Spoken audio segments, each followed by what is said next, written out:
My name's Miles and I'm a member at St Mary's Allotment in Leamington Spa. I'm also on the committee, and I thought I'd start a video diary this year of what I'm doing on the allotment. Now I'll show you the allotment first.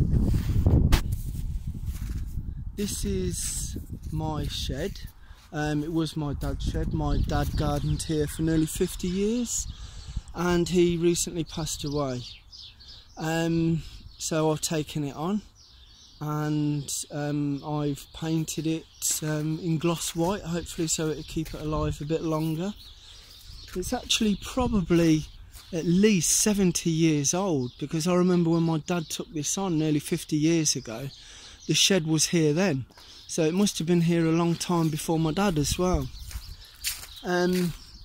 This side I've actually fixed myself because it was literally falling down, so I've fixed the side.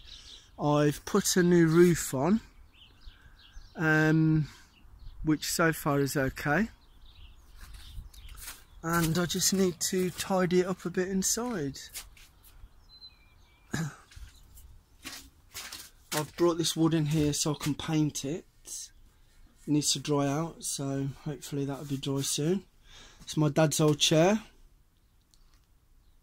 There's plenty of room in here. Also, there's some space for growing as well. I've changed this bit of the soil. I had a Dalek full of compost and I've sieved it out and mixed it with a bit of soil and filled that side up. I've left that side because I've actually got some lettuce growing in there still. A few lettuce. Hopefully should start growing again soon. I think they've stopped because of the cold. Got my dahlias ready for next year. It's a variety called War of the Roses, so it's red and white on the same flower. And this is the rest of my plot. This is where the runner beans go. I paint the canes. I paint them green because they look better, but I also paint them in gloss because they last for a lifetime then. I had some unpainted and they lasted about 5 years. The ones I've got at home I painted 20 years ago and they're still fine, so I thought I'd do the same thing. I thought I'd paint them and hopefully they'll last for the rest of my lifetime. There's some of my bird feeders which need filling up. There's some fantastic birds here: goldfinches, great tits, blue tits, sparrows, plenty of magpies and pigeons. Here's my Brussels sprouts. The pigeons have had the top of them. I did have a nets over them, but I'm trying to fix the nets, as you can see. So I've took the nets off and the pigeons have landed on top of the wood and at the tops, but the sprouts are still fine.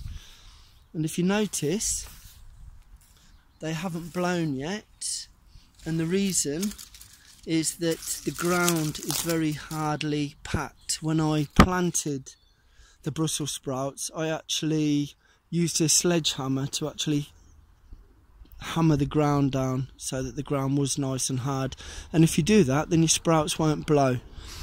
Here's the purple sprouting. There's two varieties here.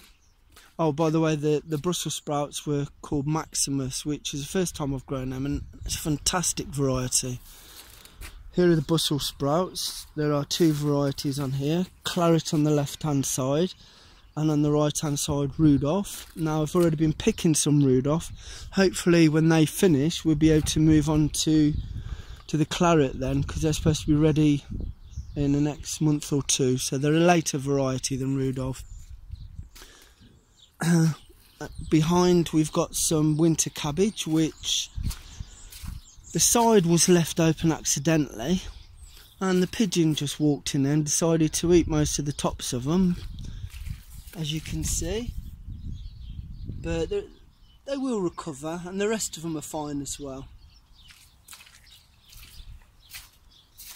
Here's my tool storage. What I want to do this year hopefully is put a small hut here for the forks and the spades and everything, and then just use that for all the fertilisers like 6X poultry manure and everything, so that I can clear a bit of the rubbish outside the shed itself. Here's a pergola which I've just built. I still haven't finished it yet. I need to put some slats across the top. Now, all of this wood I get free. It's one of the guys on the allotment, in his job, he takes out windows and wood, and he just leaves it on his plot so people can have it. So I've taken quite a bit of it, and I need to start using it because it's looking a bit untidy. So I thought the first thing I'll do is build a pergola, so I can put the table and chairs underneath. And I've got a vine on there which I've moved from one of the other plots, and I'm going to put a climbing rose up the other side, so it should actually look quite good. Here I've got a greenhouse which I moved from one of my other plots, so I'm just putting the glass back in as we speak. I'm cleaning the glass first with Savillon cleaner and a car sponge, and then I'm trying to put the glass in very slowly without breaking any of it. The last time I moved the greenhouse, I think I broke 4 panes, so let's hope it's alright this time. Here's my compost bin. So I've got a leaf mould bin on the left there.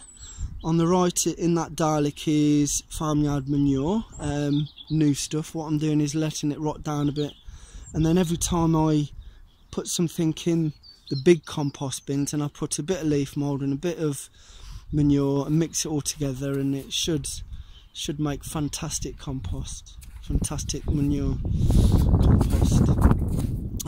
As you can see, I've got plenty of daleks situated around the plot. Now, they're not all for manure. I've actually got nets in one, I've got wood in another, so I use them for storage as well. They're really good, they sort of tidy the place up. My leeks are doing okay.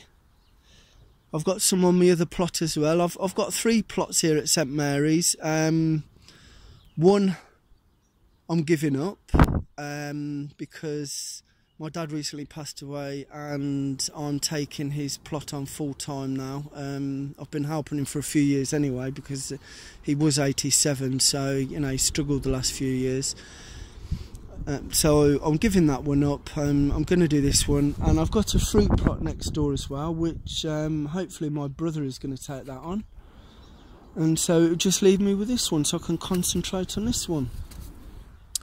So back to the leeks. I've had terrible problems with leek moth this year. So what I do is I pull the outside, the really badly damaged leaves off, and then I just let them grow again. And last year they recovered fantastically well, the best leeks I've ever had. But I think this next year I'm going to put some sort of mesh over them as well, because it's getting worse every year, and I think there's going to be a situation where they just take the whole of the leek and there's going to be nothing left, because once they do, the damage is too bad, they just rot in the middle. So you know, a couple of years ago there was 2 or 3 chrysalising, and this year I must have found 15, so it's getting worse, not better. Here's a fantastic plum tree called Za, and as you can see, I've got grease around it. I've had terrible problems with maggots in plums, but over the last few years I've started putting a grease band around. I spray them with organic spray in the winter, and I put pheromone traps in them, and the damage is probably 1 now, if that. So it works absolutely fantastically. If you've got a program to help eliminate the maggots, then it really does help. Right, this is going to be my runner bean area for next year. I'm going to grow Firestorm, Heritage Variety Black Knight and Moonlight, and I'm going to grow French Beans in front, Ferrari, which I grew this year, and they're fantastic. And where the runner beans are usually that side, I grew White Lady this year, and they were very good, but I'm not that keen on runner beans. I prefer French beans, so I'm going to grow an old variety called Bob and Mary, which is my favourite of all the beans. So that's it for my plot at the moment. What I will do is I will try and finish this today and put an update on next week, hopefully. Okay, happy gardening, bye bye.